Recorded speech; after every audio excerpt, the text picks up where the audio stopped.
कृष्णाय वासुदेवाय देवकी नंदाय च नंदगोपकुमाराय गोविंदाय नमो नमः। आगे हम प्रहलाद जी का चरित्र देखते हैं।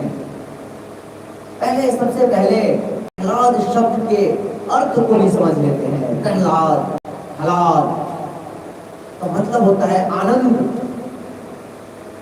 तो प्रहलाद शब्द का अर्थ हुआ जो आनंद में रहता है वह प्रहलाद कहलाता है। कृष्णा हलादा यस्या, जिसका आनंद बहुत ऊंचे प्रकार का हो, जो बहुत श्रेष्ठ हो, जिसका आनंद बहुत श्रेष्ठ हो, उसको हम प्रहलाद कहते हैं। दूसरों को जो आनंदित करता है उसे भी प्रहलाद कहते हैं।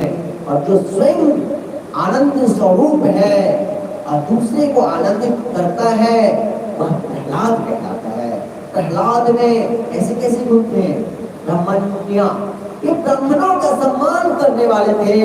शीर्षपन्ना, उनका शीर्ष बहुत ही ऊंचे स्तर का था, अर्थात उनका चरित्र, व्यवहार, भाव सब श्रेष्ठ थे।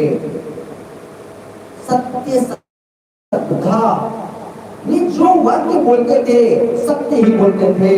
तेरे चरणों से लिपट जाते हैं, वचन देते उसे अवश्य पूर्ण करते। इंद्रिया, अपने इंद्रियों पर पूर्ण संयम प्राप्त कर लिया था। आत्मवतः सर्वभूतानां एकाकीयतेषु पुरीं।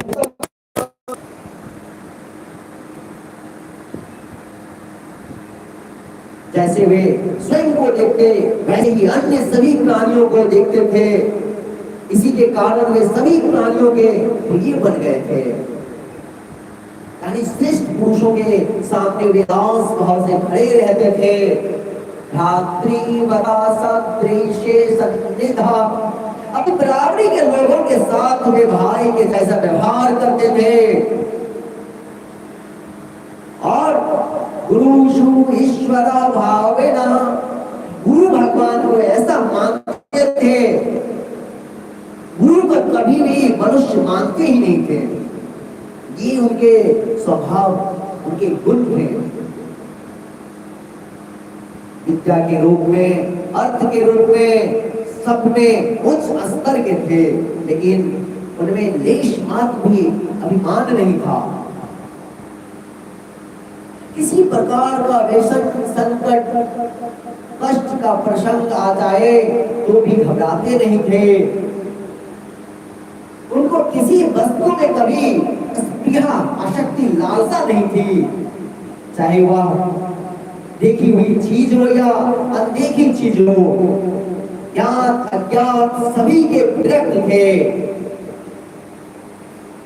प्रशांत कामो रहता सुरो सुरा, असुर जाति में जन्म लेकर भी असुरों के भी लक्षण नहीं थे उनमें।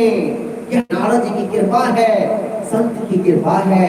प्रहलाद के गुणों का जितना वर्णन किया जाए कम ही है। वासुदेवे भगवती यस्या नैसर्गिकी रति, भगवान वासुदेव में जब उनका सहज सरल प्रेम था, उन्हें भगवान में मन लगाने का प्रयत्न ही नहीं करना पड़ता था। उनका मन वहां से हटता ही नहीं था कभी। सत्य तो यही है, बचपन में भी दूसरे खेलों में उनका मन नहीं लगता था। कृष्ण ग्रह गृहीतात्मा न वेद जगदीदृशा, लोग जैसे ग्रहों से प्रीत रहते हैं, जैसे उन्हें भूत पकड़ लेता है, उसी प्रकार मानो उन्हें प्रहलाद जी को, हमारे पूज्य श्री प्रहलाद जी को कृष्ण भगवान ने पकड़ लिया था। उन्हें जगत का भान ही नहीं रहता था। बैठे हुए, सोते हुए, चलते हुए, जब देखो गोविंद गोविंद गोविंद हरि हरि हरि करते रहते हैं। इस प्रकार भगवान का नाम करते थे। और कोचित रुदति, भगवान का स्मरण करते करते कोई लीला याद आती तो जोर जोर से रोने लगते थे। कोचित हंसती, कभी एकदम भगवान की याद आता, हंसी वाली लीला स्मरण होता तो जोर जोर से हंसने लगते थे। कभी आनंदित होते थे तो कभी गाने लगते थे, कभी नृत्य करने लग जाते थे।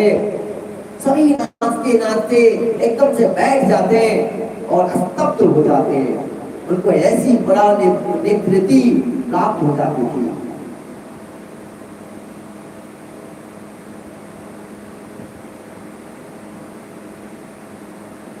सावत्तम श्लोक पदारे विंदयोर, संतों के साथ रहने से ही उनको ऐसी दुर्लभ निर्मल भक्ति प्राप्त हो गई थी।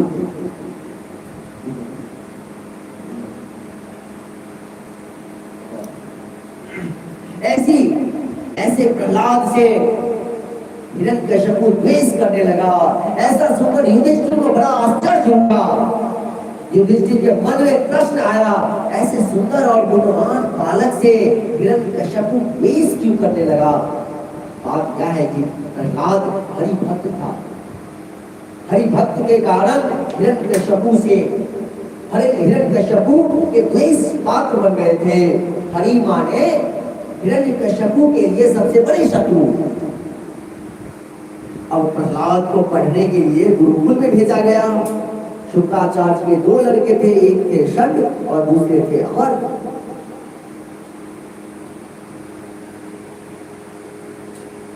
जो असुर बालकों को पढ़ाते थे, देखिए गुरु को अपने घर नहीं बुलाया था, बच्चे को ही गुरुकुल में भेजा था।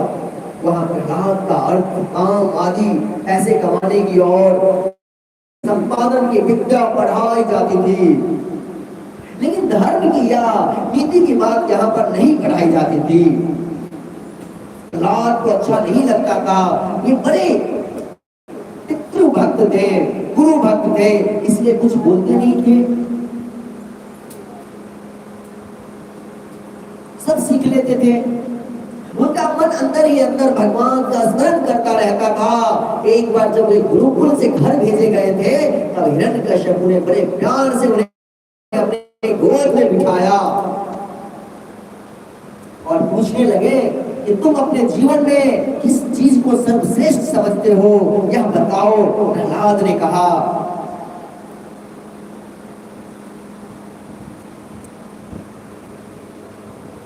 तो प्रहलाद जी कहते हैं, मुझे तो ऐसा लगता है कि हम लोग देह बुद्धि देहात्म भाव देह सहित घर में रहकर अनेक प्रकार से आसक्त होकर अपने आप को नीचे गिराते हैं, अपना पतन कर लेते हैं। इससे अच्छा तो यही है कि घर छोड़ करके वन में चले जाएं और श्री हरि की शरण ग्रहण करें। इस अंधकूप में, जो संसार कूप में नहीं पड़ना चाहिए, यही सबसे अच्छी बात है। हिरण्यकशिपु ने जैसे ही सुना कि हरि की शरण में जाना चाहिए तो उसे बड़ा क्रोध आ गया। क्रोध तो आया, लेकिन उसको छोटा सा बालक,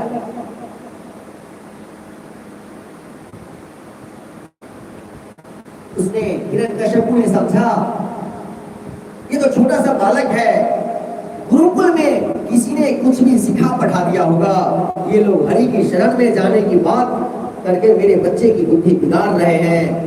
उसको लगा कि शत्रु पक्ष के कुछ लोग गुरुकुल में घुस गए हैं और भगवान का प्रचार कर रहे हैं, लेकिन बात ऐसी नहीं थी। प्रहलाद को फिर से गुरुकुल भेजा गया। षड अमर्क से कहा गया,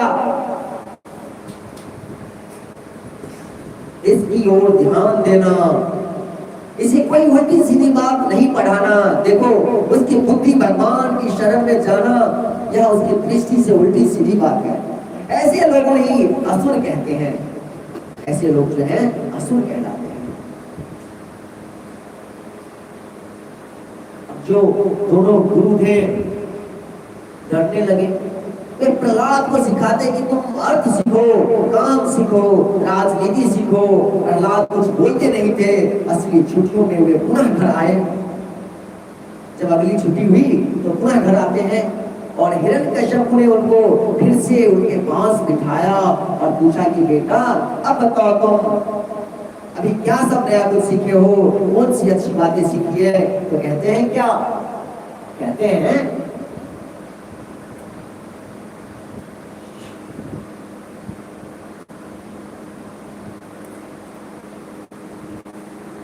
सर्वरं कीर्तनं विष्णो स्मरणं पादसेवनम् अर्चनं वन्दनं दास्यं सख्यमात्मनिवेदनम्।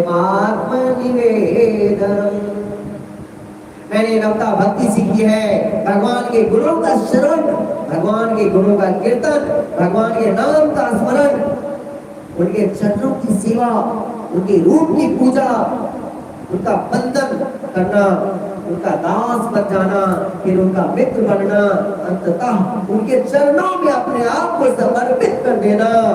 ऐसी जो नवदा भक्ति मैंने सीखी है, यही सबसे अच्छी चीज है। अब तो हिरण्यकश्यप को क्रोध आकर प्रहलाद को अपनी गोद से नीचे गिरा दिया, जमीन पर पटक दिया। उनके गुरु को बुलाया गया, कहते हैं हिरण्यकश्यप कि तुम लोगों ने मेरे पुत्र को क्या सिखलाया है, ऐसी बुद्धि ये कहां से लेकर के आया है यहाँ पर। अब गुरु तो बिल्कुल घबरा गए, डर के हालत उनकी पसीना पसीना होने लगा, उनकी हालत खराब हो गई है।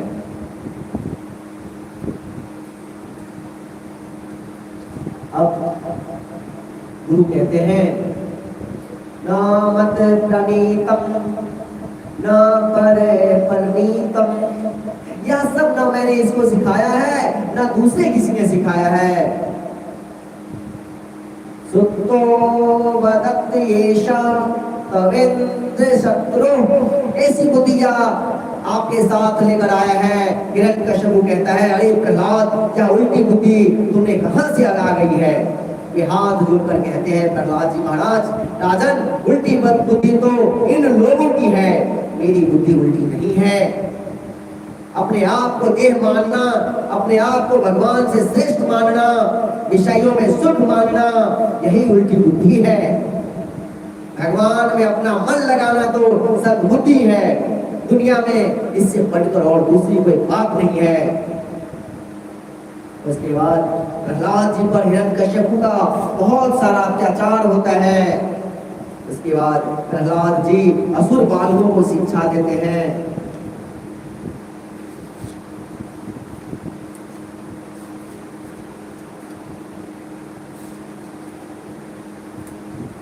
उसके बाद नरसिंह अवतार होता है। बोल श्री मांगे बिहारी लाल।